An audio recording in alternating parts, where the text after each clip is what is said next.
Sikat na chicken inasal og talaba sa Bacolod City naa karon sa Argao. Yes, you heard it right, guys. Naay na maligya karon og talaba og chicken inasal diri sa Argao. Naara sila sa Don Gil kay tungod kay hapit na ang fiesta.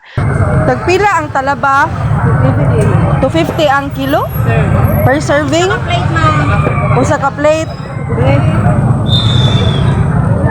What time mo tig-open? What time mo mag-open? Lunch, ma'am.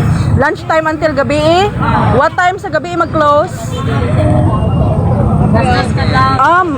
Maabtan mo gadlawn? Okay. Basta napay down. Sige, go. Karon ra ning pista? Okay. Pila po ninyo ang 140, ma'am, with rice. bacolod ni na timpla? 140 ang stick? May pwede na nga rice sa bawas ng bulalo, ma'am. With rice and bulalo na siya ang inyong chicken inasal. Okay. Kaya amon barbecue to see 40. Kani 40 ang isa ka stick. Kani siya same ra. Okay. Pila inyong bulalo?